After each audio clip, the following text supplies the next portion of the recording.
மனசுல எவ்வளவு பாரங்கள் இருக்கும். குடும்பத்தை நினைச்சு, பிள்ளைகளை நினைச்சு, குடும்பத்துல இருக்கிற கஷ்டங்களை நினைச்சு எவ்வளவோ துன்பங்கள் துயரங்கள் இருக்குமா இல்லையா? அப்போ இயேசுப்பாவுடைய வார்த்தைகளை கேட்கும் பொழுது அவங்களுடைய உள்ளத்துக்குள்ள என்ன கிடைக்கும்? மெய்யாகவே ஒரு சமாதானம் கிடைக்கும், சந்தோஷம் கிடைக்கும். அதுக்காகத்தான் நிறைய ஜனங்கள் என்ன பண்ணுவாங்க? இயேசுப்பா பின்னாடி போவாங்க. சரிங்களா? எத்தனை நாள் வேணாலும் இயேசுப்பாவுடைய வார்த்தை கேட்கிறது ஜனங்கள்லாம் ஆயத்தத்தோடு இருந்தாங்க. சரிங்களா? அப்போ இயேசுப்பா காலையில ஒரு 8 மணிக்கு என்ன பண்றாரு? அந்த மலையில ஏறி என்ன பண்றாரு? பிரசங்கம் பண்ண போறாரு. எத்தனை மணிக்கு? காலையில 8 மணிக்கு. அது இஸ்ரேல் ஒரு மலை. சரிங்களா? ஆமா, இஸ்ரேல். ஓகே. அந்த மலையில இயேசுப்பா போய் பிரசங்கம் பண்ண போயிட்டாரு. ஜனங்கள்லாம் நிறைய திரளான போயிட்டாங்க. கிட்டத்தட்ட எப்படி ஒரு 5,000 மேல இருக்கும். சரிங்களா? அப்போ இந்த மலைக்கு கீழே நிறைய வியாதியஸ்தர்கள் நிறைய பேர் வெயிட் பண்ணிட்டு இருப்பாங்க. நிறைய பேர்ல ஏற முடியாதுல்ல, ஏற முடியாத ஜனங்கள்லாம் இருக்கிறாங்கல்ல.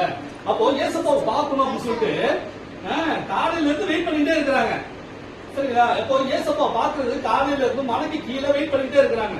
இப்போ நம்ம எவ்வளவோ நம்ம டூரிஸ்ட்னா போறோம் இல்லையா? பெரிய பெரிய கொல்லிமலை, அந்த மலை, இந்த மலை எல்லாம் போவோமா இல்லையா? இப்ப நம்ம மேலும் நம்ம ஏறவே முடியாதுன்னா நடக்க முடிஞ்சவங்க என்ன பண்ணுவாங்க? நடத்துவாங்க. ஆனா ஏற முடியாது என்ன பண்ணுவாங்க? நீங்க போங்க, நாங்க கீழே இருக்க கொஞ்ச நேரம் உட்காந்துட்டு இருக்கோம். முடியாது, முட்டி வலிக்குது, கால் வலிக்குது அப்படின்னு சொல்லி கீழே உட்காந்து இல்லையா? நிறைய பேரால ஏற முடியாது. யாரும் ஏற முடியாது. கால் வலி, மூட்டு வலி, இந்த மாதிரி கால் வலி உள்ளவங்க என்ன பண்ண முடியாது? மலையில ஏறி போக முடியாது. அப்போ நிறைய பேர் முடியாதவங்க என்ன பண்ணுவாங்க? மலைக்கு கீழே தான் மலைக்கு அடிவாரத்துல உட்காந்துருவாங்க. அதே போல நிறைய பேர் முடியாத ஜனங்க என்ன பண்ணிட்டாங்க? இந்த மலை கீழே இருக்கிறாங்க. இயேசுப்பா காலையில 8 மணிக்கு போயிட்டாரு. கும்பலா அவர் போயிட்டாரு. ஆனா அந்த நேரத்துல இந்த ஜனங்களால இயேசுப்பா பக்கத்துல போக முடியாது, பார்க்க முடியாது. அப்போ இயேசுப்பா காலையில 8 மணிக்கு போனவரு சாயந்தரம் எத்தனை மணிக்கு வராரு? சொல்லுங்க. 6 மணிக்கு வராரு. கரெக்டா சொல்லிருச்சேன். சொல்ல கேட்டுருங்க.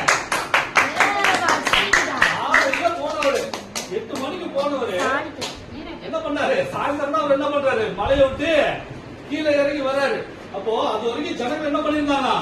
இயேசுவோட வார்த்தைய ஆர்வத்தோட, சந்தோஷத்தோட, ஒரு ஏக்கத்தோட, ஒரு வாஞ்சியோட அவர் வார்த்தையை கேட்டுக்கிட்டே இருந்திருக்காங்க. சரிங்களா?